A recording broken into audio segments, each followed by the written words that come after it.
അബൂ ഹുറൈറ റളിയല്ലാഹു തആല അൻഹു നിവേദനം ചെയ്യുന്ന ഹദീസ്, അല്ലാഹുവിന്റെ റസൂൽ അവിടെന്ന് പറയുകയാണ്, ലാ ഹൗല വലാ ഖുവത ഇല്ലാ ബില്ലാഹ് എന്ന് പറയുന്ന വാക്ക് നിങ്ങൾ അധികരിപ്പിക്കുക. കാരണം അത് സ്വർഗ്ഗത്തിന്റെ നിധിയാണെന്ന് നബി മുഹമ്മദ് മുസ്തഫ. അന്നബി ഹുറൈറ റളിയല്ലാഹു തആല അൻഹു ഖാല ലി റസൂലുള്ളാഹി സ്വല്ലല്ലാഹു അലൈഹി വസല്ലം അലാ അദുല്ലുകും അലാ കലിമത്തിൻ മിൻ തഹ്തിൽ അർശി മിൻ കൻസിൽ ജന്ന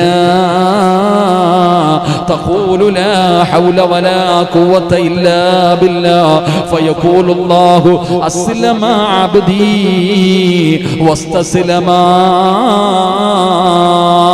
മഹാനായ അബൂ ഹുറൈറ റളിയല്ലാഹു തആല അൻഹു നിവേദനം ചെയ്യുന്ന ഹദീസ്, അല്ലാഹുവിന്റെ പ്രവാചകൻ അവിടെന്ന് പറഞ്ഞു, അർശിന് താഴെയുള്ള സ്വർഗ്ഗത്തിലെ നിധിയിൽപ്പെട്ട ഒരു വാക്ക് ഞാൻ നിങ്ങൾക്ക് പറഞ്ഞു തരാം. അർശിന്റെ താഴെയുള്ള സ്വർഗ്ഗത്തിന്റെ നിധികളിൽപ്പെട്ട ഒരു വാക്ക് ഞാൻ നിങ്ങൾക്ക് പറഞ്ഞു തരട്ടെയോ? യാ റസൂലല്ലാഹ്, അല്ലാഹുവിന്റെ നബിയെ എവിടെന്ന് പറഞ്ഞു തരുമോ? ലാ ഹൗല വലാ ഖുവത ഇല്ലാ ബില്ലാഹ്.